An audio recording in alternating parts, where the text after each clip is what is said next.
जय श्री कृष्ण दोस्तों। जीवन तो सब जीते हैं, लेकिन इसको जीने का सही सलीका कितनों को आता है? यही ध्येय है हमारी इस गीता का। मैं शैलेंद्र भारती भगवान श्री कृष्ण को प्रणाम करते हुए अपना कर्म शुरू करता हूं। जरा ध्यान से सुनिएगा। पहले अध्याय में आपने अर्जुन का विषाद, उसका दुख, उसकी दुविधा जानी।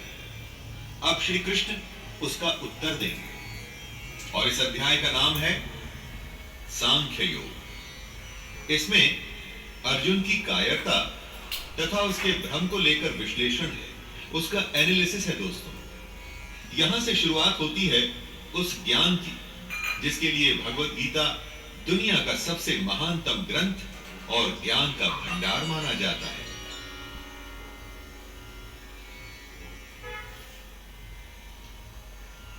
संजय उवाच तं तथा कृपयाविष्टम् अश्रुपूर्णाकुलेक्षणं विषीदन्तमिदं वाक्यम् उवाच मधुसूदनः। संजय कहते हैं, उस प्रकार करुणा से भरे हुए और आंसुओं से पूर्ण तथा व्याकुल नेत्रों वाले शोक युक्त अर्जुन को भगवान देखते हैं।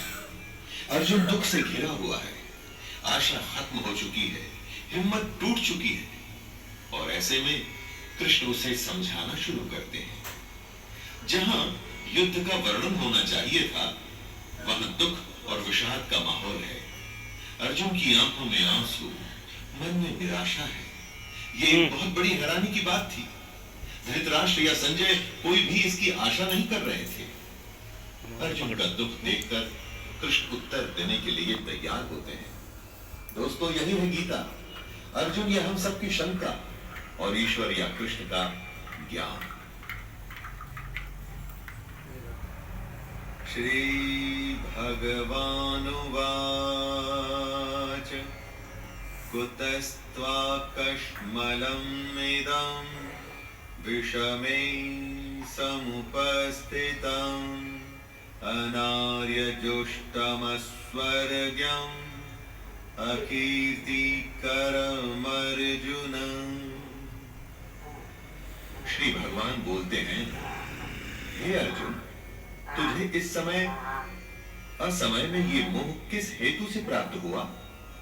क्योंकि न तो ये श्रेष्ठ पुरुषों के द्वारा आचरित है, न स्वर्ग को देने वाला है और न कीर्ति को करने वाला ही है। युद्ध के समय ऐसी शंका, ये तो असमय है। दोस्तों, इस तरह अपने शत्रु के प्रति मोह दिखाने का काम अर्जुन जैसे योद्धा कैसे कर सकते हैं? अपने कर्म से अगर हम मुंह मोड़कर मोह या किसी और वजह से हताश बैठ जाएं, तो वो ठीक नहीं है। इससे कभी कोई लाभ नहीं होता। क्लैब्यमास्मगमः पार्थ नैतत्त्वयुपपद्यते क्षुद्रं हृदय दौर्बल्यं त्यक्तोत्तिष्ठ परन्तप। कृष्ण समझा रहे हैं, हे अर्जुन, नपुंसकता को मत प्राप्त हो। अगर तू युद्ध में आया है तो युद्ध कर, ऐसे डर मत। तेरे जैसे धनुर्धर के लिए ये ठीक नहीं है, सही नहीं कि इस तरह से मन की कमजोरी दिखाओ। दोस्तों, श्री कृष्ण यहां नपुंसकता का अर्थ शक्तिहीनता, कमजोर हो जाना, युद्ध से मुंह मोड़ लेने वाली बात कर रहे हैं। यानी कि जो धर्म कहता है उसके अनुसार कर्म तो करना ही चाहिए। स्वयं को कमजोर मानकर बात को छोड़ देना ये सही नहीं है। बुरे समय में अगर हमें भी जब आशंका सताए, यही बात हमें याद रखनी चाहिए कि मन की दुर्बलता छोड़ हमें सिर्फ उस कर्म के बारे में सोचना चाहिए जो हम करने के लिए आए हैं। अर्जुन उवाच कथं भीष्ममहं संख्ये द्रोणं च मधुसूदन इषुभिः प्रतियोत्स्यामि पूजार्हावरिसूदन। अर्जुन अपनी शंका के बारे में कहते हैं, हे मधुसूदन, मैं रणभूमि में किस प्रकार बाणों से भीष्म पितामह और द्रोणाचार्य के विरुद्ध लड़ूं, जिनसे मैंने सब कुछ सीखा है, जो मेरे लिए सबसे बड़े हैं, उन पर मैं कैसे बाण चला सकता हूं। दोस्तों, यहां पर अर्जुन का कहना है, उसका संशय है, असल में सुनने में गलत नहीं लगता। अर्जुन जिनकी पूजा करते हुए बड़े हुए हैं, अपने पितामह या अपने गुरु पर वो बाण कैसे चला सकते हैं। लेकिन युद्ध का तो यही काम है। बाण शत्रु और अपने में भेद नहीं करता। जब वो चलता है तो प्राण लेने के इरादे से, जिसे करने में इस वक्त अर्जुन असफल हो रहे हैं। गुरु न हत्वा हि महानुभावान् श्रेयो भोक्तुं भैक्षमपीह लोके हत्वार्थकामांस्तु गुरुनिहैव भुञ्जीय भोगान् रुधिरप्रदिग्धान्। अर्जुन की दुविधा गलत नहीं लगती जब वो ऐसा कहते हैं कि इन महानुभाव गुरुजनों को न मारकर मैं इस लोक में भिक्षा का अन्न भी खाना कल्याणकारक समझता हूं।